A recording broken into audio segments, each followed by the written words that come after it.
Argivos, arriba esos escudos. Mi nombre es Jessica y esto es Argos.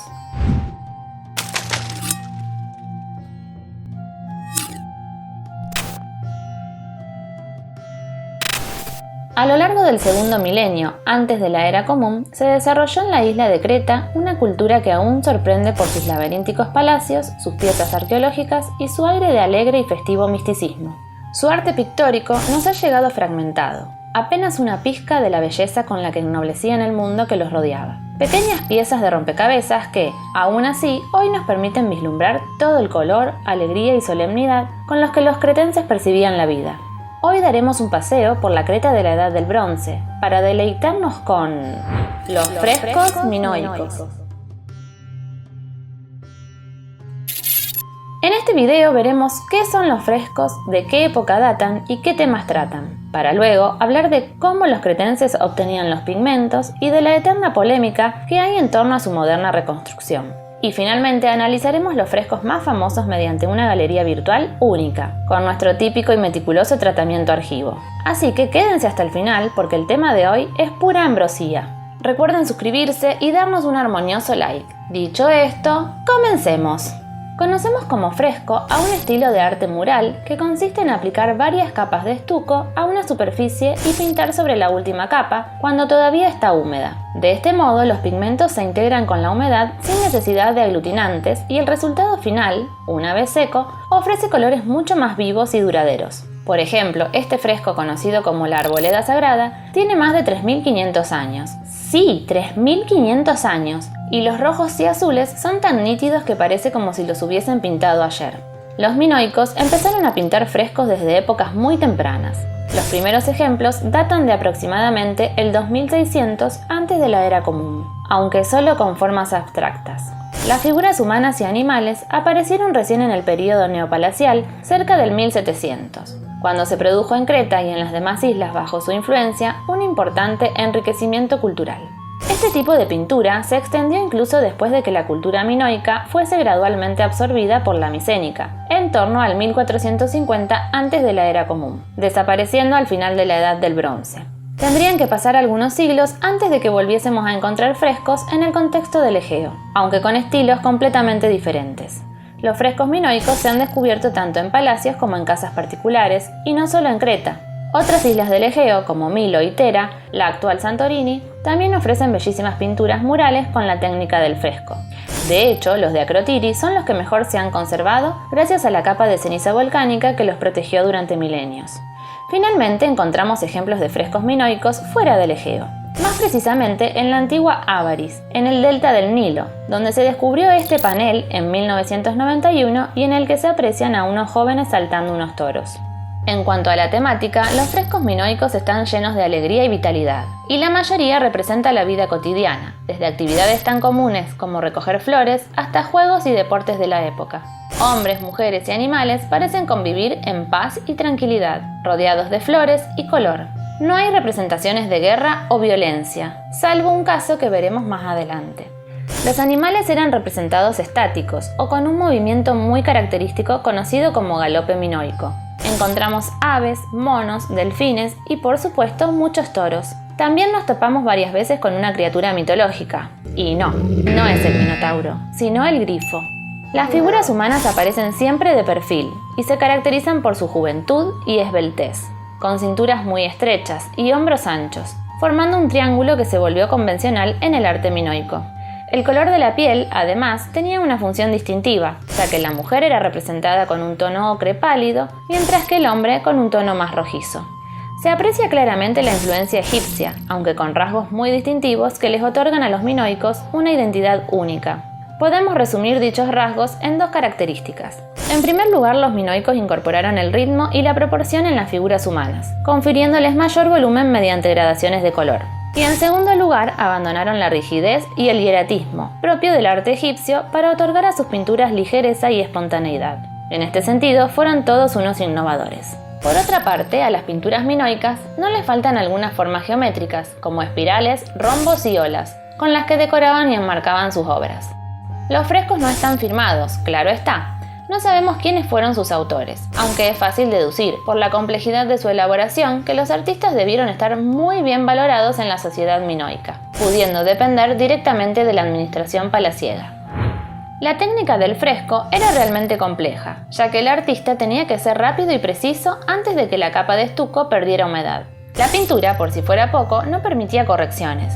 El pintor debía reducir al mínimo los errores. Por eso primero realizaba un boceto en la preparación del estucado, sobre el que luego perfilaba de negro y rellenaba de color, un pequeño truco conocido como sinopia. Los minoicos perfeccionaron además el fresco en relieve. En vez de hacer un boceto sobre el cual pintar, se moldeaba con yeso una escultura que sobresalía del muro y que luego se dotaba de color. Preguntémonos ahora cómo obtenían los minoicos colores tan vivos y variados. Los frescos abarcaban un amplio espectro de colores, pero los básicos eran el negro, el blanco, el azul, el rojo, el verde y el amarillo.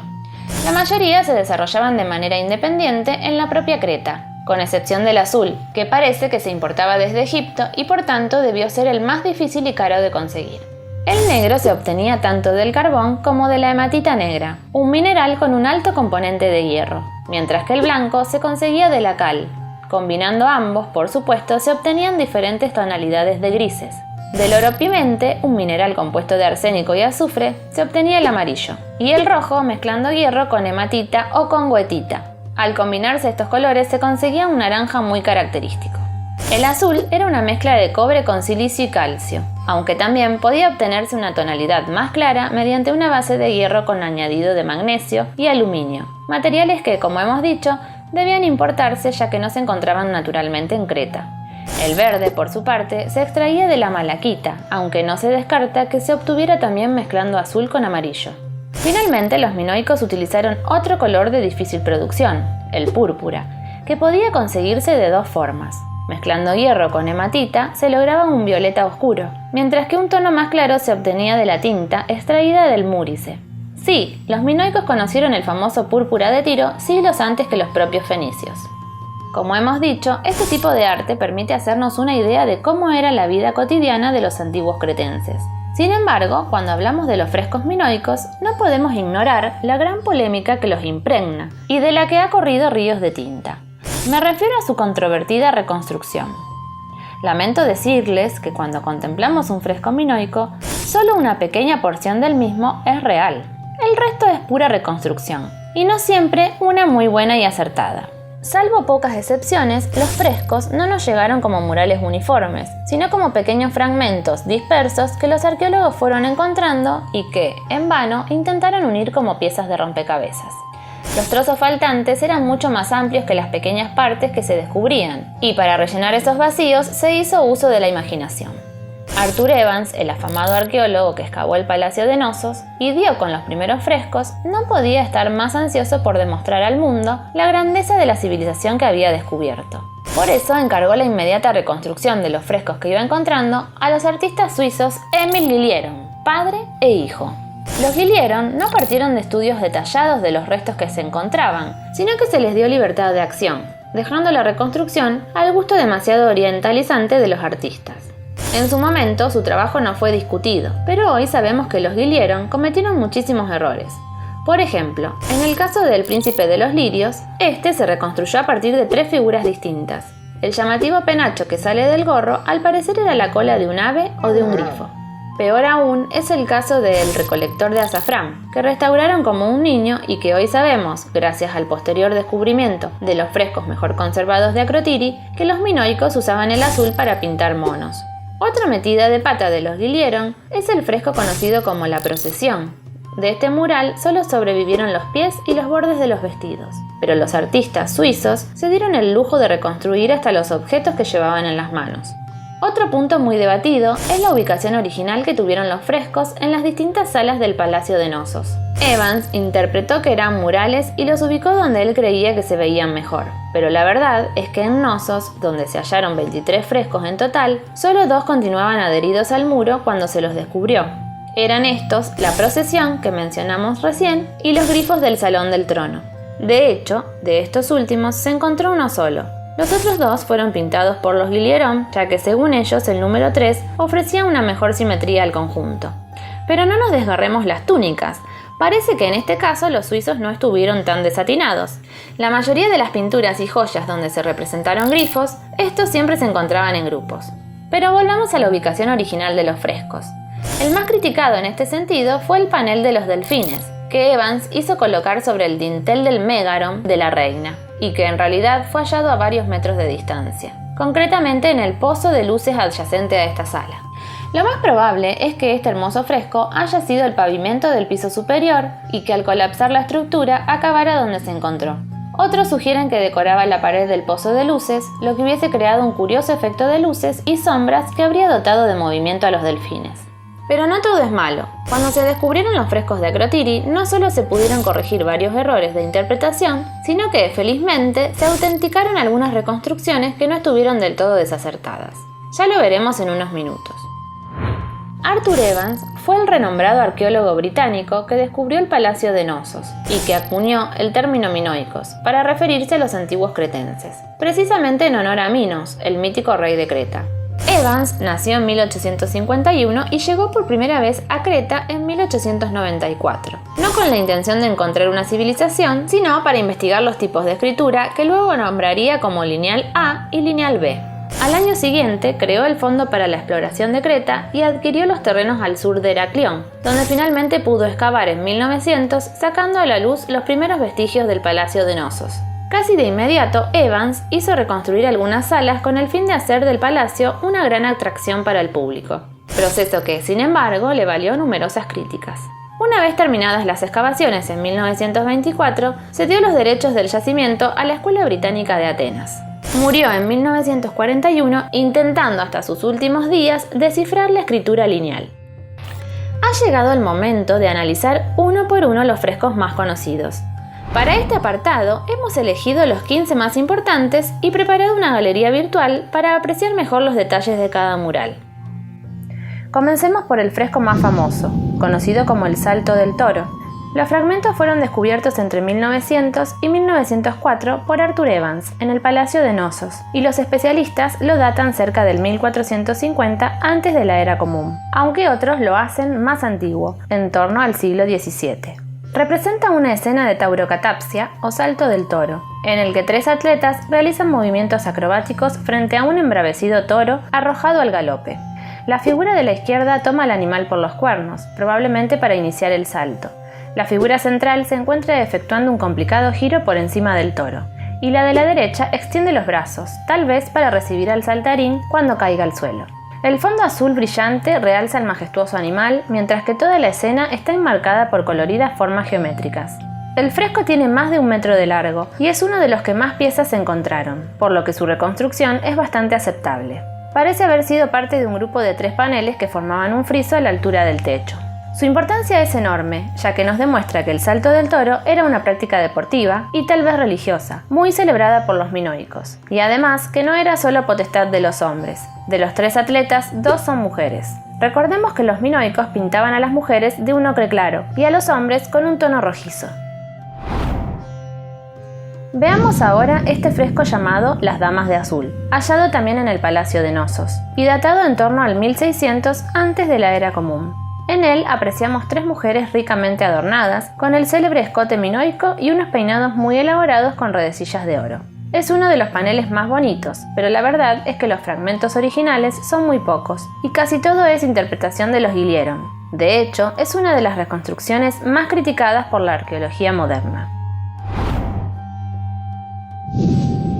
Este fresco es el Príncipe de los Lirios. Fue descubierto en 1901 en el Palacio de Knossos y reconstruido por los Guillieron en 1926. Mide 1,20 metros de altura y algunos fechan su creación hacia el 1750 y otros hacia el 1470 antes de la Era Común.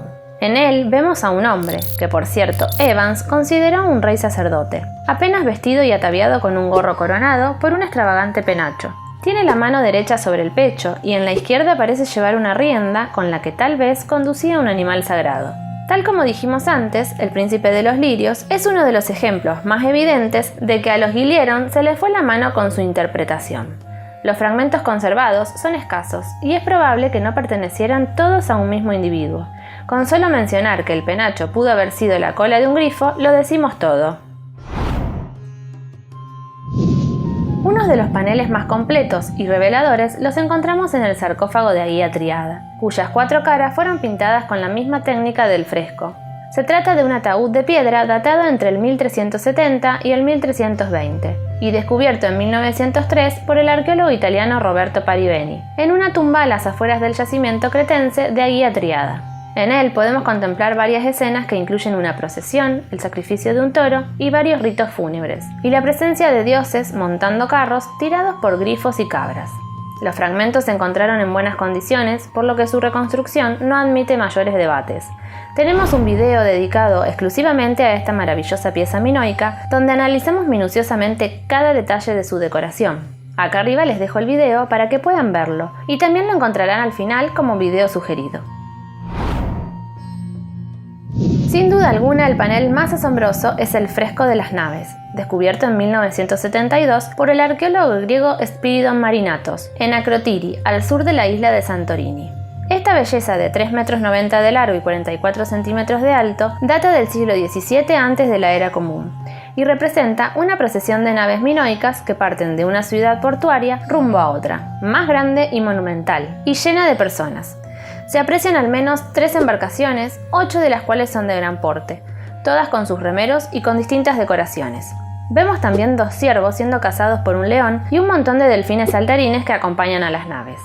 Lo más probable es que una de las ciudades represente a Akrotiri, mientras que de la otra existen muchas hipótesis, pudiendo ser un asentamiento cretense, asiático o incluso de la propia Grecia continental.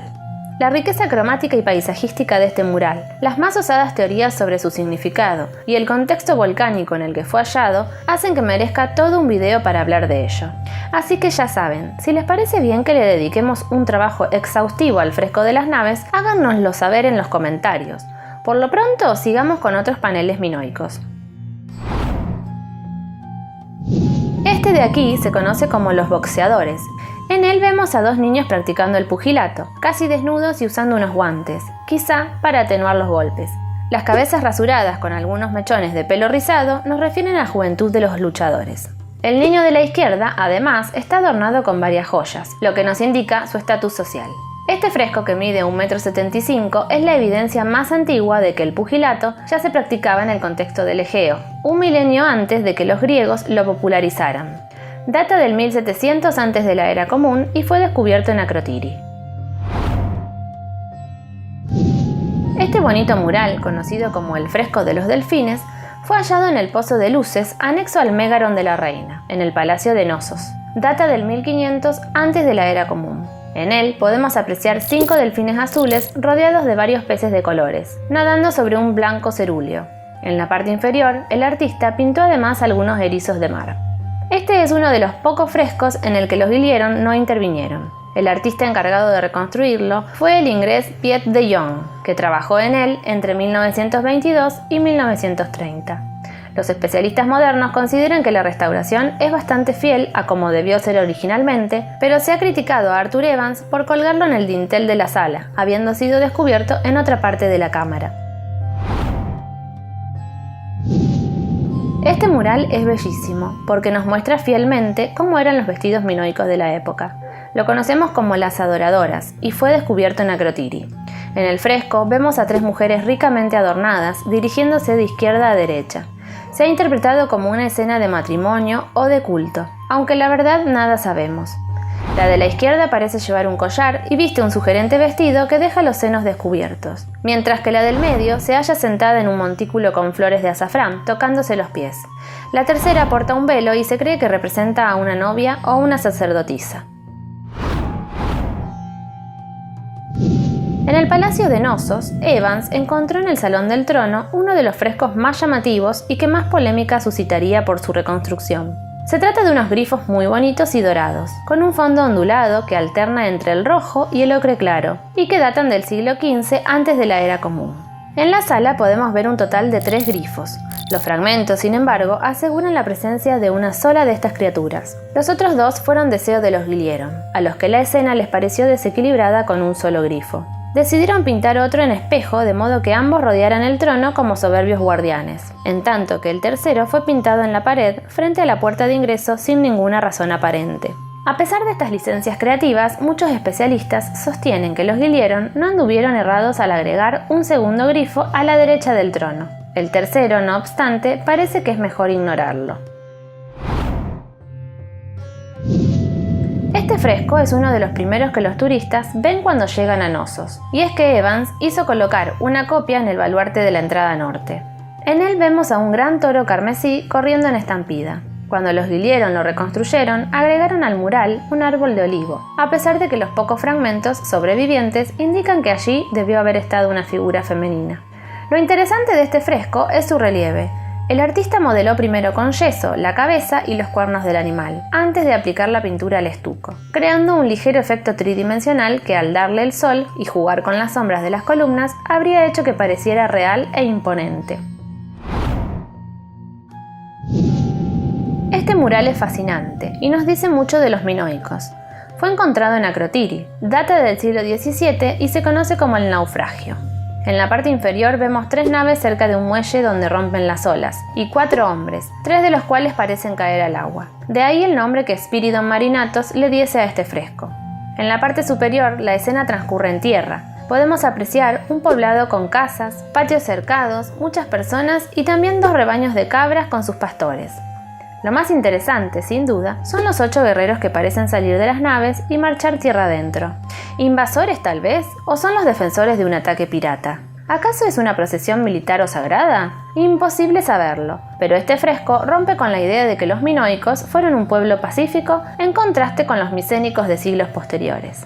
El panel nos revela además cómo era el armamento de la época. Los guerreros llevan grandes escudos rectangulares que los cubre del mentón a las rodillas y que parecen forrados de varias capas de cuero bovino, mientras que protegen sus cabezas con el ya conocido casco de colmillos de jabalí. En las manos sostienen largas lanzas, al tiempo que se ciñen a la cintura o bajo la axila espadas enfundadas.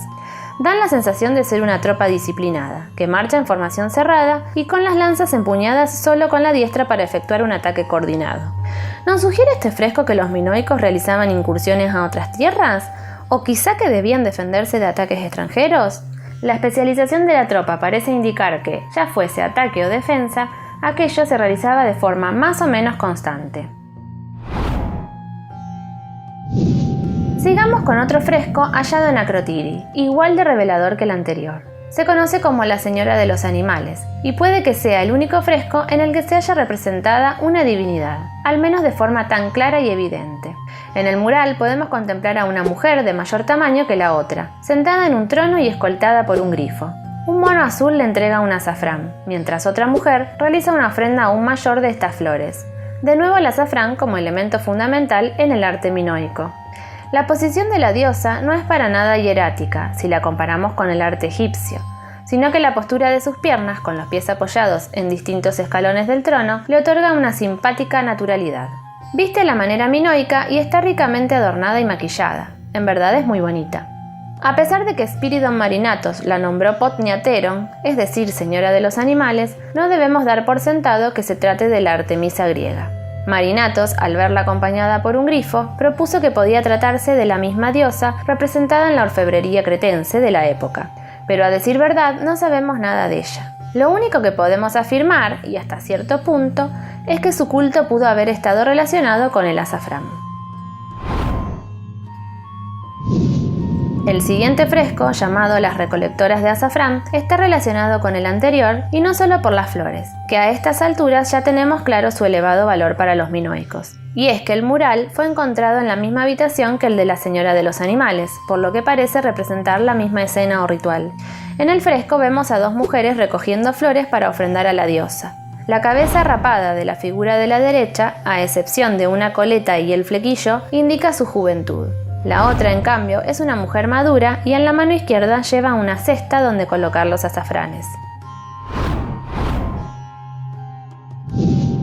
Ya hemos mencionado este fresco por su colorido.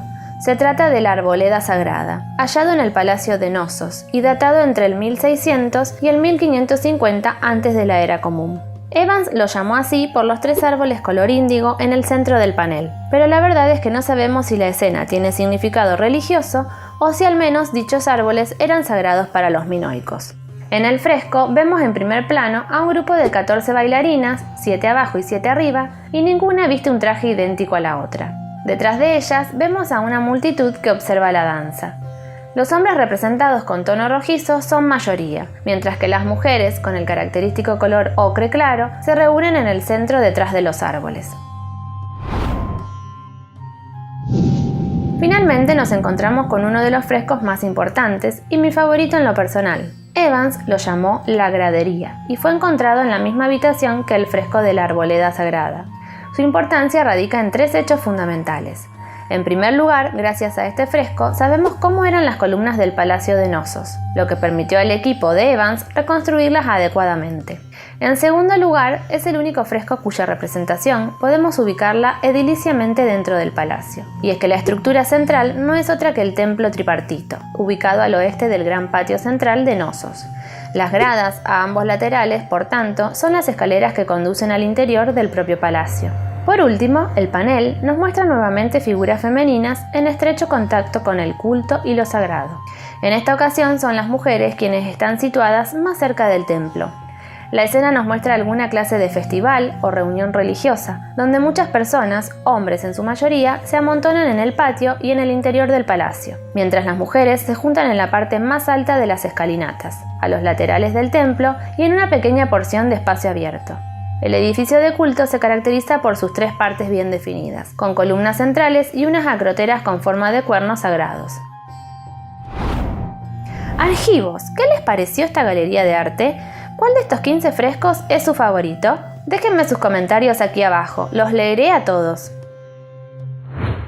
El arte de los frescos minoicos no desapareció con el lento y progresivo colapso de la civilización cretense, sino que fue absorbido y reutilizado por los micénicos, la siguiente gran civilización en aparecer en el contexto del Egeo. La técnica y el estilo empleados fueron exactamente los mismos, pero los micénicos incorporaron nuevos temas a sus composiciones, sobre todo aquellos dedicados a la guerra y la caza. Según algunos, los micénicos hicieron mejor uso de las formas geométricas para enriquecer sus obras. La decoración más habitual consistía en pintar un zócalo de modo que imitase la piedra. Luego el tema principal en la parte central y por último un friso superior con miniaturas, canefas o círculos decorativos. Los frescos micénicos más antiguos datan del 1550. Se extendieron por todos los reinos aqueos, desde el Peloponeso hasta Tesalia, y encontró su ocaso hacia finales del siglo XI antes de la era común. Todos los frescos se exhiben en territorio griego, distribuidos fundamentalmente en 3 museos. El Museo Arqueológico Nacional de Atenas y el Museo de Prehistoria de Tera atesoran los frescos encontrados en el yacimiento de Acrotiri, mientras que en el Museo Arqueológico de Heraclión se exponen los murales hallados a lo largo de toda Creta. Cabe destacar además que en el Palacio de Knossos se encuentran numerosas réplicas y que a pesar de la polémica en torno a su reconstrucción, brindan al visitante una mejor experiencia para comprender al menos una pequeña parte de la maravillosa y misteriosa civilización de los minoicos. Hasta acá todo lo que podemos decir de los frescos minoicos. Si les gustó el video, recuerden darle me gusta y compartirlo para que lleguemos a más personas. Comenten aquí abajo de qué otras reliquias de la antigua Grecia les gustaría que habláramos. Y suscríbanse por Atenea. Mi nombre es Jessica. Caírete.